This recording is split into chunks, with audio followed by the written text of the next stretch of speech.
All right, welcome everyone again. This is the CPDC running our semesterly prep for our career fairs. I have Mallory and myself, Peter, representing CPDC for a workshop that is going to kind of like run you through all the dynamics of our career fairs, how to prepare for them, how to be in the right mindset for them, how to do them the day of, and how to do kind of like the follow-up process. So we kind of have a before, during, and after setup.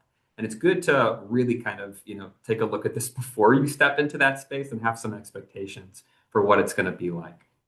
So let me dive into the presentation here. I'm going to share my screen. And during the presentation, or if you drop out of the room and need to come back into the room, Mallory is going to be manning the chat so that we can make sure that that's okay. And if you have questions, feel free to throw them in. We'll take them at the very end. Okay, so let's get started here. So again, we're going to be doing a full overview of your expectations for the career fairs that we hold here, not just the big name one like STEAM, but a variety of other career fair opportunities that will happen before and after. What we're going to look at tonight is look at some of those fairs, which ones they are, and then the general goals of attending those different fairs. The general navigation for Handshake, again, the before, during, and after components of the event, and then we'll switch over into Q&A for anything you have that might be specific to any area of our career fair prep. So take a look here. This schedule is also up on Handshake. If you look within the career fair tabs, we have a variety of different types of opportunities. So from now through March, here's our schedule in regards to a variety of different programming and a variety of different work opportunities for different areas of different industries. Each take on their own sort of profile. So be sure to go to the career fair page itself and take a look at the content within it. Some of these will be more relatable than others. Some of these might be the right scale or size or content area. So there's plenty of information on the page itself. So be sure to dive in and review that before actually signing up for the fair or coming to the fair. You'll be able to see who's attending the fair in regards to employers. So that can ultimately be a good basis of why you may or may not choose to attend a fair. Our big heavy hitter coming up is the STEAM job fair, which is very similar to the STEM fair like the fall, but it includes art. That's the A in regards to our nice little acronym there. Architecture and the School of Design are ultimately included in that space. And that will be on Thursday, the 12th. In tandem with STEAM, we have an event called Jumpstart that is for our first and second year students. As we'll talk about a little bit, STEAM can get pretty intense in regards to the populations that are there. Jumpstart is meant for our undergrad sort of first and second years to be able to get a different sort of experience that's more isolated for them. So let's go over the general goals of going to a career fair. So first and foremost, this is a place to be able to gather information about companies and organizations. It's not strictly about finding and securing the job right then and there. This is an opportunity for companies and organizations to get to know you, but it also is the other way around.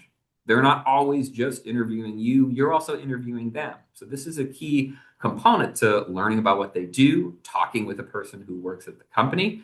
So it is a sort of holistic mindset in regards to learning, using this as an educational opportunity, not one that's just affiliated with, will I get a job or not? This will also give you the opportunity to help you practice about how to talk about your story, how you present yourself, and ultimately how you build relationships. So you get that networking practice, you get some chances to do that in an actual environment.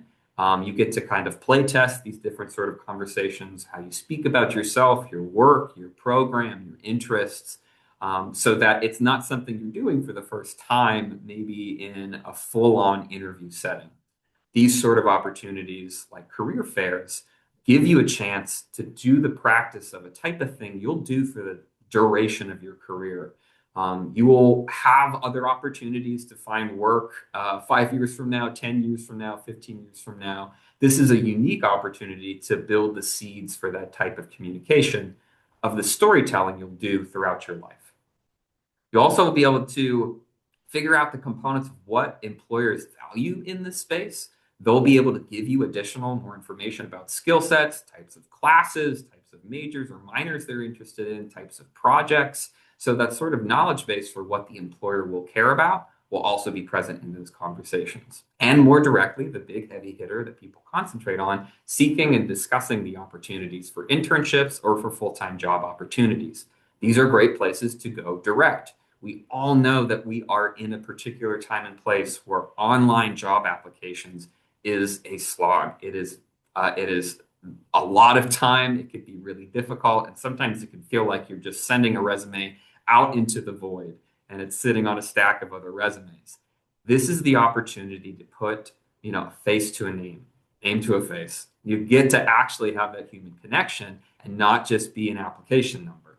This is a very particular opportunity that employers want. They don't want to just be finding out about someone because of a singular document. They want to see you and they want to meet you.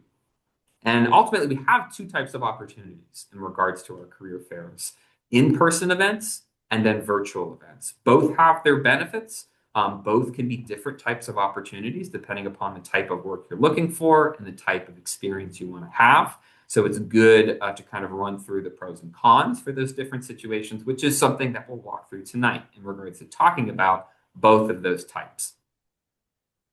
So in regards to the first component, the first connection point, the in-person events, I will walk through that process, and then Mallory is going to take over and talk about our virtual process. In regards to the event registration, some of you have maybe already gone to something like the Steam page or even Jumpstart and tried to sign up for the event. Registration opens 2 weeks before any of these events. So for ones like those, they're not currently open. Only until that 2 week mark will you be able to actually register for the event. So if you've gone to the Handshake page, you can do things like look at the content, look at the information, begin to look at the employer list, but it won't be until that 2 week mark that you'll get to actually click sign up. If it gets to a point where you wanted to register, you thought about registering, but then it's the day of and you forgot to register, you still can come. The registration helps us in terms of understanding the numbers for the fair, and ultimately, it's really what we want you to be able to do. This gives us good data on how to prepare to make this event as successful as possible for you guys. But in the worst case scenario, if you have forgot to register, don't feel like you can't come. You can, of course, come. It's just the best case scenario if you do hit that register button. And you'll also additionally get more information if you do register in advance. You also definitely want to check to see if employers are hosting info sessions in conjunction with the particular fair. So employers are coming to the fair itself, but they might be holding additional sessions that sit outside of the fair, ones that might be more isolated to that employer. As we'll talk about a little bit during the fair, it can be kind of an intense experience. Employers get to be in front of a lot of students. They are, in an environment where other companies are present in that space. An info session gives them a bit of an isolated opportunity to talk with students in a more controlled setting. So those are really good opportunities if you see that an employer is coming that you really resonate with. In terms of finding these opportunities within the events tab on Handshake, directly in your Handshake account, you'll be able to locate an item that is directly affiliated with career fairs. So you'll want to look for this particular iconography to be able to look at the fairs at the school. You could also search the event directly if it is something where you know the title. So you could jump up, click in Steam if that's the one that you want to be able to go to and find the event in that way. The fair pages will look something along the lines of this. Handshake's UI is changing all the time, so it might be an adjustment from this. It'll probably be an adjustment from when you look at it now to when you get it in the fair. So there might be some differences here, but you'll get the general description of the fair, how to register, a favorite icon if you want to be able to have more direct connection with that, have a little bit more of a connection point on your Handshake account, and see the general information for the event. The big one will be the employer tabs in terms of understanding who is actually going to come.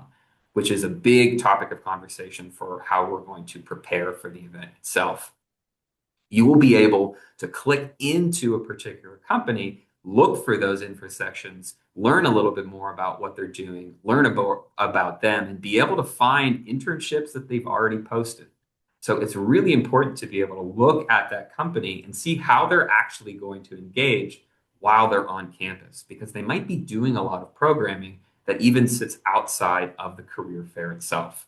So it's definitely something where you want to use that page to be able to explore a little bit more about what is going to be happening at the career fair itself, who is going to be there, and ultimately how you want to engage with your time at the career fair. So we'll dive right directly into that next, the preparation and your overall mentalities. So, in general, what are your goals for the event? Is it something where, yeah, maybe directly you're looking for an internship or you're looking for a direct full-time job opportunity? But what about networking? What if it's a component of, I want to talk to these two particular companies? What if it's, I just kind of want to walk around the event and get an experience for that? All of those things are relevant and reliable goals that might be important for you. There's no good goals, bad goals. There's just the ones that are going to be the type of experience that you want to have for the event. Knowing what they are will allow you to kind of check off that box and kind of feel the actual sense of accomplishment that you did the thing that you sought out to do. If you don't have an idea of what your goals are for doing this, you can kind of feel lost both during and after the event. It can be nice to have a direction and have a sort of set mindset for what you want to get out of this. A big component of that expectation is how much time you actually have in your schedule. When you get into the fair, there will be two components that can take up a good chunk of your time. Checking in involves a process of going to our coat room if you have something like a backpack or a coat, which can take time being in that line to get into that area. And then you have another line for getting into the fair. And then you have waiting in line at the fair itself. So there's three processes of lines. And in some cases, you might not have time to visit all the companies that you want to see because you just don't have it in your schedule. You won't be able to do it. So in terms of figuring out time and in terms of figuring out the companies, you want to create a priority list for yourself. What is number one company I want to see? What's number two? What's number three? What's number four? What's number five? That way, when you get there, if it seems like the lines are really long, you might only be able to see one or two because you have to jump to class or you're already coming from class. But maybe it's a little less crowded than you expect, and maybe the companies that you want to see have shorter lines. You could get to all of those five. But if you don't know how much time you have and you don't know what companies that you ultimately want to see, you could be in a line for a company that ultimately doesn't resonate, for an internship or job that doesn't resonate, when you could have been elsewhere optimizing that time. So again, looking at what companies are coming can help you figure out all these things while also looking at your own schedule. In regards to then a bit of a deeper dive on what that actually looks like, research all the companies attending the fair. Take a quick look in terms of doing a first round of them, and then select some of your top companies to do additional research. So that means going on their about pages, going on their company policies, looking at their job listings on their website, looking at their pages on LinkedIn, thinking about the ways in which you can dive into that company itself.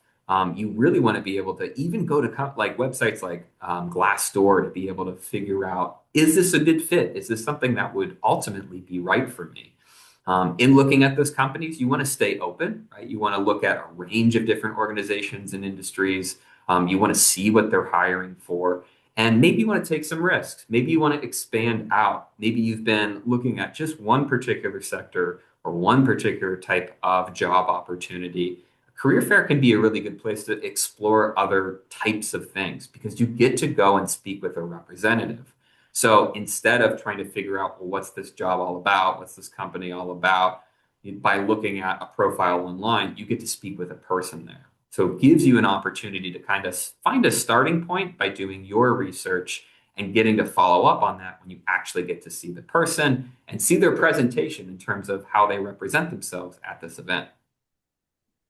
Then, in terms of figuring out the who component of what you ultimately want to do in the companies that you want to visit, You think about the what in terms of what you want to say and how you're going to say it.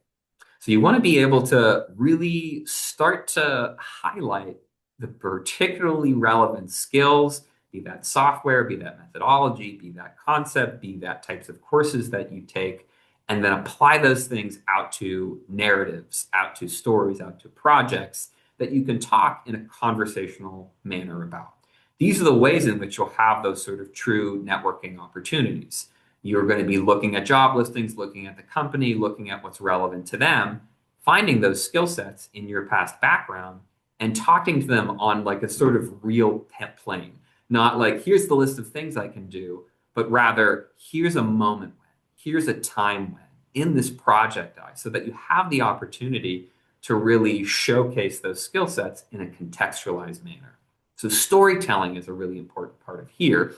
And having a 30 to 45-second sort of professional introduction or an elevator pitch we call in certain instances, and practicing that with a variety of different people and situations beforehand gives you the opportunity of what this is actually going to look like. That sort of combo of the skills and the stories. In this way, you kind of have a bit of a script for yourself of how you do this introduction. Why it's good to practice and why it's good to build out is that when you write a script for this, when you plan this, it's going to sound a little robotic. It's going to sound like you're ultimately reading. So what you want to do is make sure you talk about it out loud with people. It's, helpful in the beginning to try to do some memorization, but if you're memorizing something word for word for word for word from a script, it's going to feel like you're reading from a script. So you want it to have a professional manner, but also a bit of a conversational tone. You're introducing yourself as a human being, not as a robot. You are not your LinkedIn profile. You are not your resume. Those are application materials. You're you. You have a story. You have a personality. Showcase that in your introduction. You want it to get to a place where it is more natural, that there's a bit of a give and take. And that's true for the recruiter too. They don't want to put you in the hot seat. They don't want you to feel pressured. This isn't a test of you being in the pressure cooker. It's them getting to know you. And a good recruiter is ultimately going to be someone who helps facilitate that conversation. They want to have good conversations. They want it to feel open-ended, and they want to really get to know you in a legitimate manner, not in a way that is rigid or stiff. So you can think about these particular types of follow-up questions that may occur. These are relevant in the situation of behavioral interviews. So these are very similar to the types of questions you would see in a first round interview. So it's good to practice them, not just for the career fair, but for outside opportunities yourself. So things like, tell me about yourself. Why are you interested in this company? Or why are you interested in this role? How would you hope to grow in it? In addition to that, you want to have a list of questions to ask the employer. Things like, what's a typical day in the life of this role? What sort of fields or backgrounds have employees come from? What are the main challenges you face? Things that will be really diving into who is the person that goes in for this role? What is it like for them? What do they gain? What would be an area of growth that you would see in this type of role? What are the challenges ultimately for their role is a really great question because it's much more down to earth of, hey, what is this actually going to look like? Here's the job description. Here's what it looks like online. But here I am with the person face to face. What does it actually look like? Who do you work with? That can be something that's a lot more real and grounded and is a huge advantage to going to something like a career fair. So for the logistics, you want to make sure that you're checking Handshake for any changes or updates that might occur leading up to the fair. Some companies can come in and out. There might be companies that are last minute ads. There might be some sort of logistical components like, I don't know, a huge winter storm that may affect things. There might be giant national weather advisories. Who knows? So there's components where you want to make sure you're trying to stay up to date as possible. So keep checking in on that Handshake listing ultimately as we go into the event. In terms of the day of and what you're really like walking into, you want to make sure that you have an attire that you feel confident in. People are looking for particular rules about this sometimes, and it can be dependent on your industry. What you want to be able to really think about is what would you feel confident, what would you feel ultimately, present with in wearing for an interview. That's the same sort of mentality you'd want to carry into a career fair. Typically, a good measurement is what would someone typically dress for at this job and go one rung up the ladder, one step above what someone would wear, or even in some cases, if you want to, two steps up above that for what you would wear at the job itself. That can be a good measurement. If you're getting hired in for a design role at a boutique firm, that might be jeans and a t-shirt. So there might be particular ways in which, certain industries speak to different types of dress. It might be a suit and tie. You can always go a bit up, but please stop at a tuxedo. You don't want to do that. That's a little bit too far. You want to feel confident. You want to feel proud of how you look. Dependent upon who you are, that means you might want to have a particular type of dress that really defines you. It's part of your personality. It's part of that component of the tell me about yourself. You're going to want to make sure you put your phone on do not disturb or ultimately off. You don't want that to be a distraction point. You don't want to have your phone out kind of like the whole time while you're walking around too. This is a great moment to be cued in and connected, both with, the people around you in regards to the professionals here, but also with your peers. You're going to need your ID in order to swipe in. So please make sure that you bring this when you come into the fair.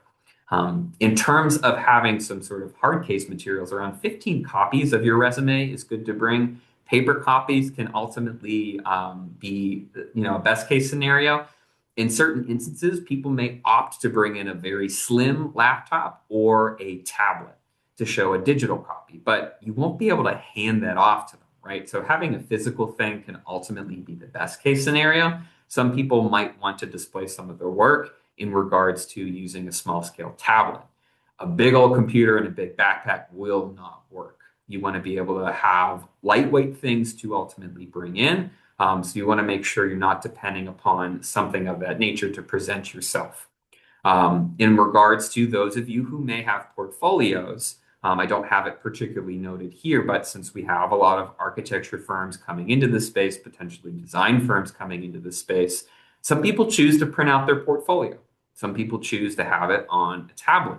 Some people choose to have it on a QR code or follow up with a link to their portfolio at a later time.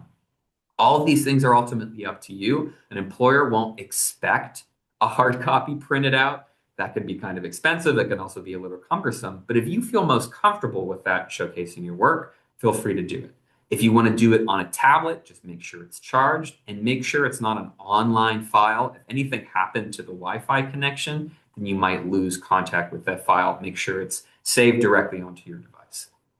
In addition, have a notepad or some sort of other open document to make sure you can take notes during your conversation. So have that pen at the ready. We can't tell you how many different times we've had students come in and say, yeah, the career fair, it just went really, really well, but I don't remember the name of this person or what they said or what to look for or where to go. Having a notepad to capture those things really quickly is very important.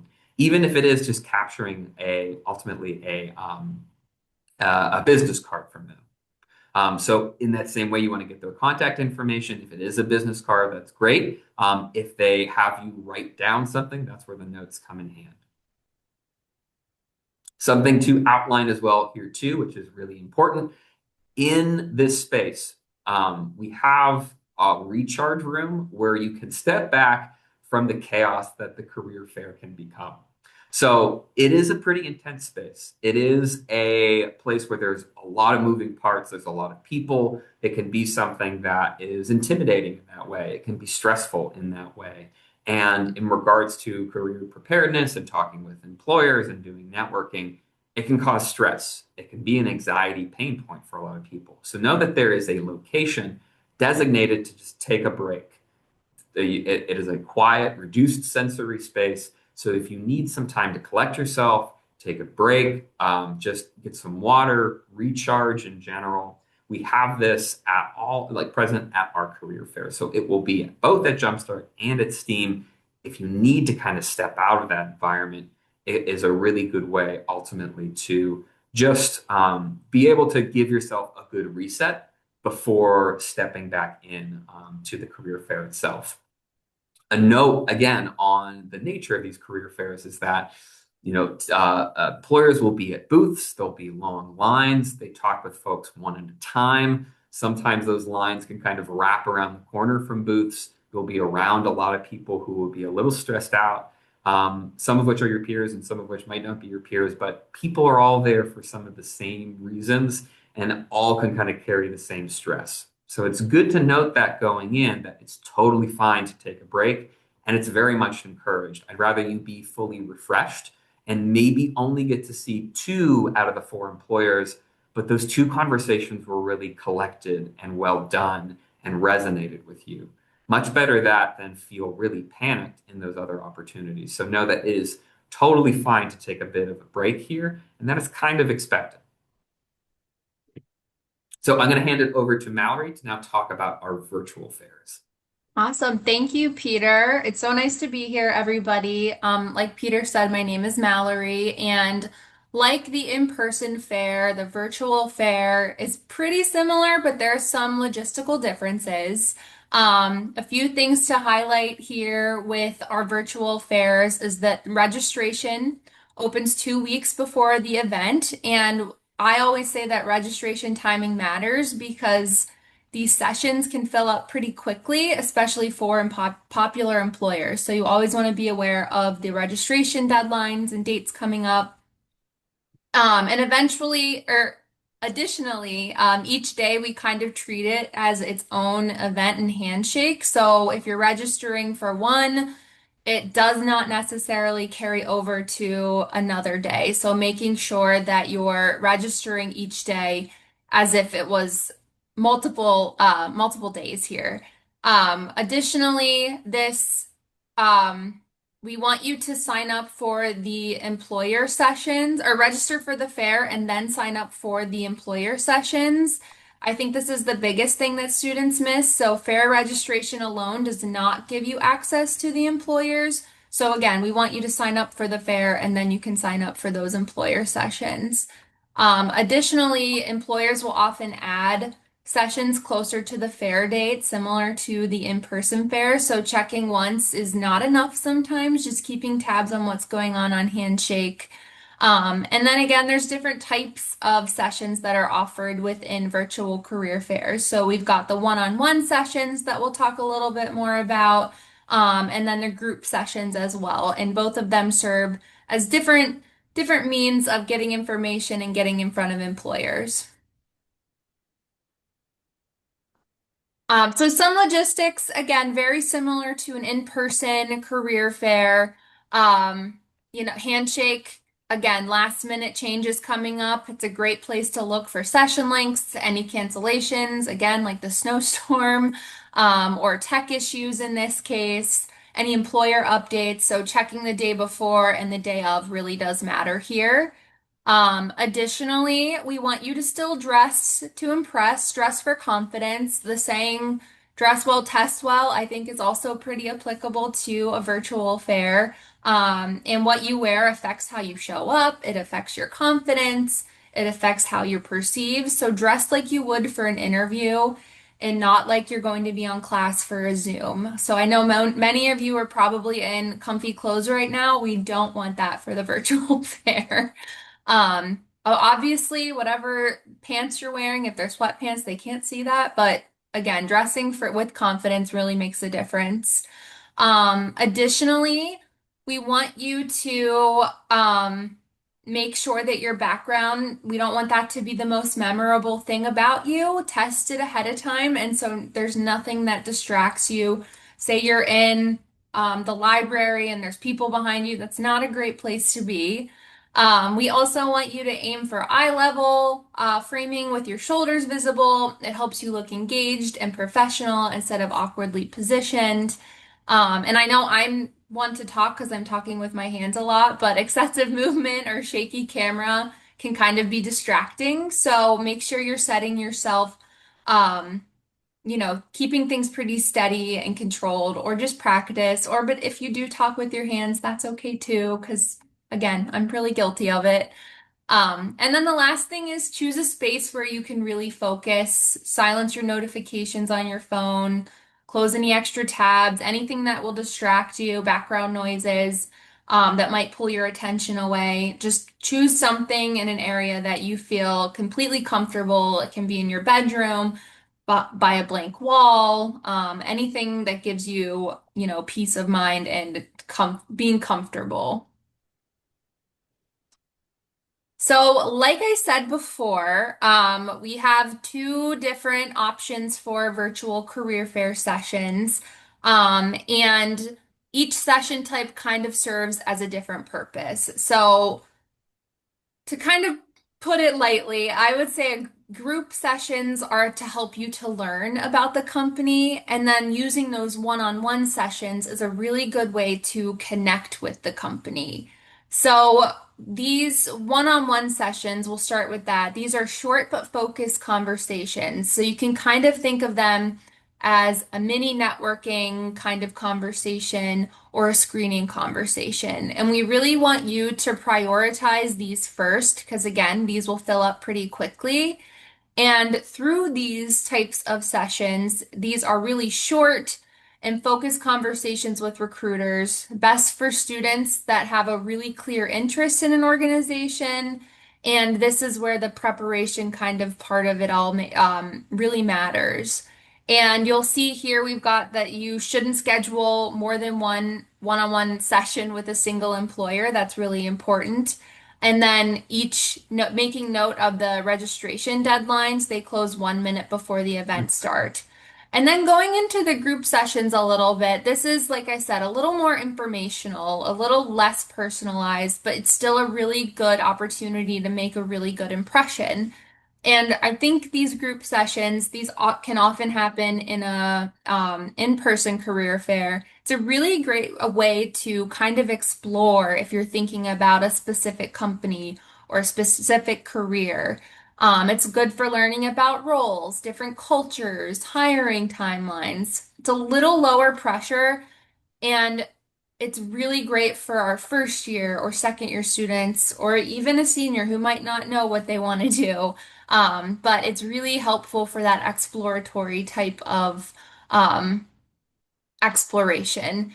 And also, just, you know, it's helpful. It's really helpful. That's it. And so, some additional tips for a virtual session. Your schedule, you want it to work for you, not overwhelm you. And so, like I said, fill those one-on-one sessions first. I think that's really important. Um, but kind of going into more of the handshake type of it all, we want to make sure that employers are able to see you before they meet you. So we want your handshake profile to be up to date. So that means having your resume uploaded on there, making sure your profile is set to visible. We also think it's a great idea that your profile should be totally complete. So filling out whatever's on your resume can match whatever's on your handshake profile. And then setting it to what is called the community. And if you need any help figuring out how to do that, we're more than happy to do that. Employers will often review handshake profiles before sessions. So any incomplete profile can kind of limit who might schedule something with you or even, how employers perceive you. But I don't think this will be a detriment if this isn't something you have, but highly recommended.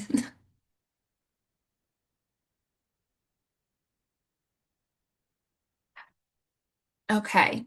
So we kind of touched on the logistic part of virtual career fairs. It's pretty self-explanatory, but we do have some CPDC expectations for virtual career fairs, and these are just put in place to protect students and employer relationships. So you are expected to attend all of the scheduled one-on-one sessions that you signed up for. If something does come up, cancel the session and handshake as early as possible, or let one of the consultants know that are in the virtual waiting rooms that something is going on or you're having tech issues, whatever.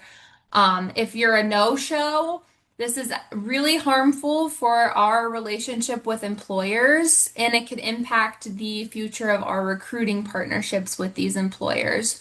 So we have our outlined consequences that you can review on the CPDC website. So take a look at those. But these policies really mirror real world recruiting behaviors. So that's where it's really important that professionalism applies even in a virtual space just as much as an in-person space. So all is said and done. Again, very similar to an in-person career fair. They only work if you follow through. So send your thank you emails within 24 to 48 hours after connecting. Connect or chat with the employer you talk to on LinkedIn with a personalized note. Again, we want you to make sure you're keeping track of the people that you talk to. So, who did you speak with? What did you talk about? Are there any next steps that you kind of need to do that you discussed with the employer? All of this is really important because the last thing we want is for an employer to reach out and say, we'd love to schedule an interview and you have no idea who this person is. Um, Additionally, sign up for any information sessions to learn more if that's something that, you might be in the discovery phase. Prepare for those interviews should you get them. We offer some mock interview appointments within the CPDC with your dedicated career consultant. We also have some really helpful tips called a resource on our website called Big Interview, which is a really helpful way to prep for interviews, both virtual and in person.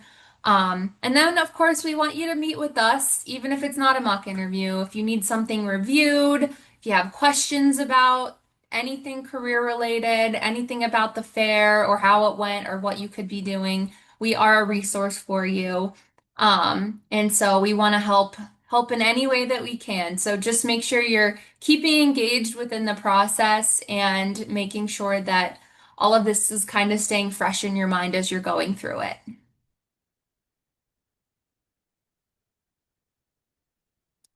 So, like we said, career fairs, not just one part of a job search. They kind of work best when they're combined with other strategies. So, whenever we're thinking of additional job search options, um, Handshake is a really great starting point for students because roles are vetted and tied to CMU employers that we work with. But there's a ton of different resources that you can do, like I said, in combination with these in-person events. Like I said, Handshake is probably your first best bet for applying to any type of job or internship. It's also great for researching these companies. Even if you don't apply at the company you're interested in, like I said, Handshake helps you learn about who's hiring and what they value. And it's just really important information that we want students to learn about. Obviously, there's other job portals, so LinkedIn is great, but Handshake is always what we want to recommend first. And whenever possible, either apply directly on Handshake or through the employer's website just to ensure that your application is seen. And with thinking of the career fairs, both in person and virtual, these are really good conversation starters for job, but not the entire job search. So I just want to emphasize that. And lastly, we've got some additional tips here. We've got our virtual career fair prep guide tip sheet. This is a quick guide that walks through what to expect and how to prepare for the virtual fairs. Should you forget anything that we talked about today, because I know it's almost 5:45.